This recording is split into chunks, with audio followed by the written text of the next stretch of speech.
Hello. Comment je m'y prends pour faire mes doubles impressions sur Instagram, qui est une méthode spécifique. D'habitude, je fais plutôt en interne dans mes Fujifilm. La méthode que j'utilise, c'est l'application Snapseed. Je vais déjà en exporter une version non retouchée qui me servira de base. Le plus souvent, j'utilise l'effet Retrolux. On voit là qu'il y a différentes possibilités de manipulation et les rayures, j'enlève complètement. La double impression va déjà être assez bordélique pour pas rajouter trop d'informations. Ensuite, je vais utiliser les deux petites croix qui sont ici. Ça fait un choix complètement au hasard sur tous les effets. Et si je veux mieux voir, j'appuie sur le point qui est sélectionné tout en bas. Ça me permet de voir l'image en entier. Pour chaque profil, 1, 2, 3, 4, 5, 6, 7, 8, 9, etc., il y a à l'intérieur une série d'effets différents. Et d'appuyer plusieurs fois dessus, ça permet de les faire pivoter. Ça va être mon choix, très bien. La fuite de lumière, je vais jouer dessus, je vais voir. Après, il faut tester. Il y a aussi l'intensité du style. Ça joue pas mal sur la saturation. Le contraste fait disparaître beaucoup d'éléments, donc j'en enlèverai presque un peu parce qu'il faut de la matière. Ce qui est important, c'est pas de se retrouver avec une image comme je fais maintenant à 100, où il y a presque plus de densité, les lignes disparaissent parce que quand on va rajouter l'autre, on va en avoir besoin. En bas à droite, il y a la petite flèche, ça lui dit que je garde ça. Je vais appuyer sur exporter. J'appuie simplement sur enregistrer.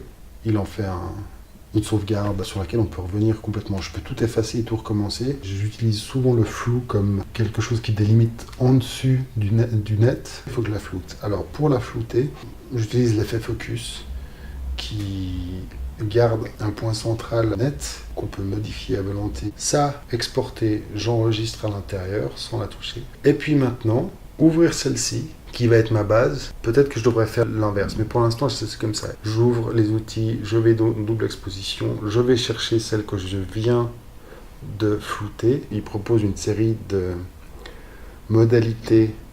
En tout premier, j'essaie de voir celle qui se rapproche le plus de quelque chose qui ressemblerait. Et ensuite, c'est le petit bouton entre la flèche et les vignettes, celui-là, opacité, qui me permet de jouer sur laquelle des deux images je vois le plus.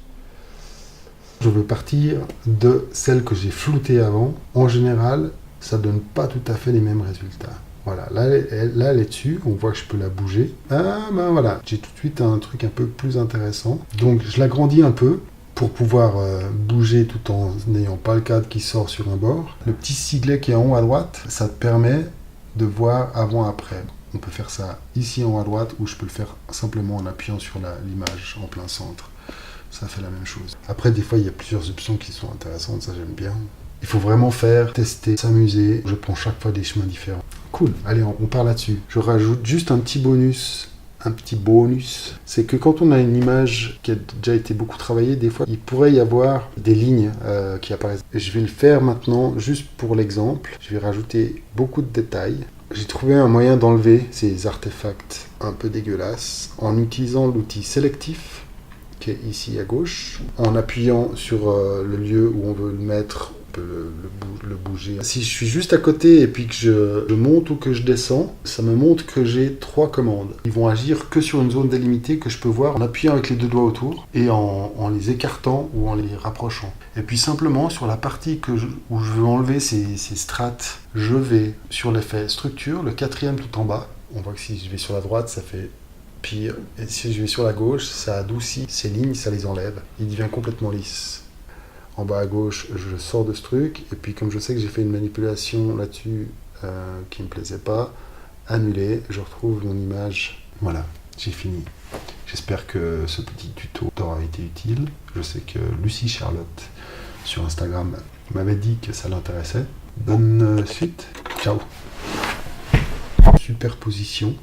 Voilà, en fait, ce serait plus un nom correct. Ce sont 2 images superposées, si on veut être exact, plus que de la double exposition.